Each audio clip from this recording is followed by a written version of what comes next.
पाहायचंय. त्यानंतर दुसऱ्या चेंडूवर चौकाराला पाहायचंय. चेंडू आहे नक्कीचा फटका देखील चांगला आहे आणि चेंडू निघालाय सरळ बॉन्डमॅनच्या बाहेर येतोय. जबरदस्त असा अप्रतिम षटका, जबरदस्त षटकार. नंतर धावसंख्या आपण पाहतोय झाली आहे 22. अजून या ठिकाणी अर्थातच चौथा अंतिम षटक आहे. पाहायचंय 17 या धावसंख्येवर खतरा बसतोय का. आता मात्र नक्कीच या ठिकाणी मोठा फटका पाहायला मिळतोय. खतरा बसलाय या ठिकाणी रावळगाव संघाला. प्रहार झालाय गोलंदाजावर. चेंडू निघालाय 6 धावांसाठी. जबरदस्त असा षटकार. क्षेत्ररक्षक आहे त्या ठिकाणी परंतु क्षेत्ररक्षकाच्या डोक्यावरून चेंडू निघालेला आहे सरळ सीमारेषा पार येतोय. जबरदस्त षटकार. 24 पाहायचं या ठिकाणी सुरुवात आहे. पाहायचं कशा पद्धतीची फटकेबाजी करतोय. आता मात्र पुन्हा एकदा प्रहार झालाय. चेंडू हवेत आहे. क्षेत्ररक्षक नक्कीच असणार आहे त्या ठिकाणी.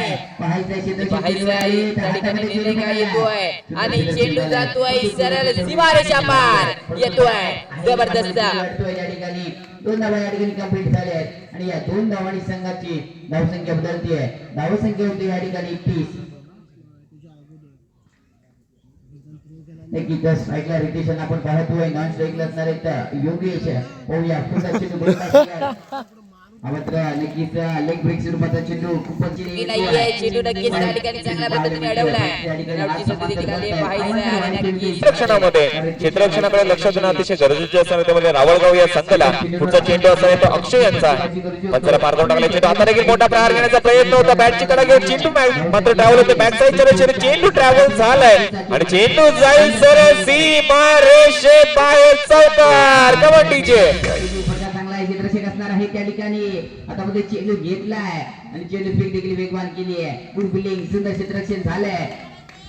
या ठिकाणी 2 धावा देखील खर्च कराव्या लागल्या आहेत परंतु या 2 धावांनी संघाची बदलती धावसंख्या या ठिकाणी आपल्याला पाहायला मिळतीये.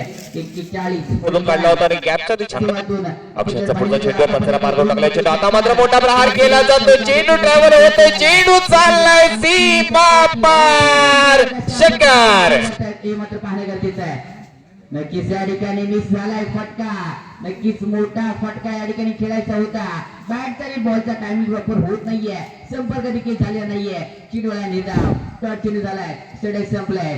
तो मात्र उजव्या हाताचा फलंदाज दरम्यान पंचाला पार करून टाकलाय. चेंडू शॉर्टकट पद्धतीचा चेंडू आहे.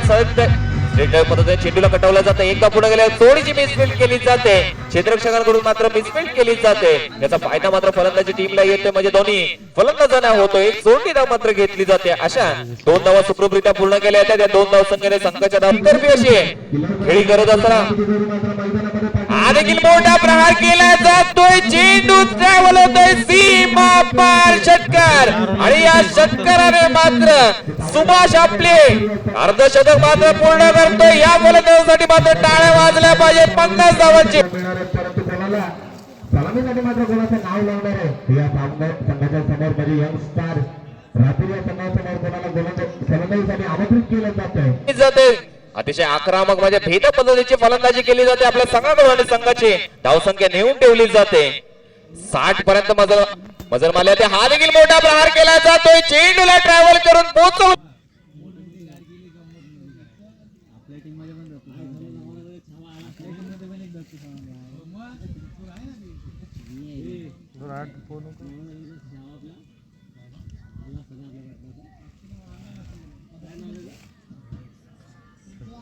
धन्यवाद डीजे. काय प्रदर्शन केलं आता संघाची धावसंख्या जाऊन पोहोचली ती म्हणजे 66 पर्यंत मजल मारली जाते. अजूनही चौथं षटक प्रगतीपथावरती असताना गोलंदाजाला मात्र कमबॅक करावं लागेल. श्रेयस याला मात्र कमबॅक करावं लागेल. हॅट्रिक वरती असणार आहेत. देखील चेंडूला पोहोचवला जाईल सीमा पार. षटकाराची हॅट्रिक मात्र मारली जाते. बरोबर बोललास तू बरोबर बोललास.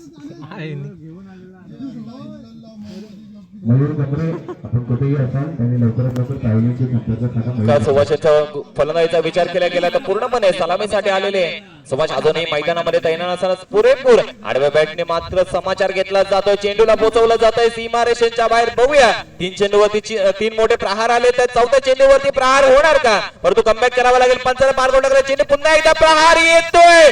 चेंडूला पोहोचवलं जाईल सीमा पार. शक्य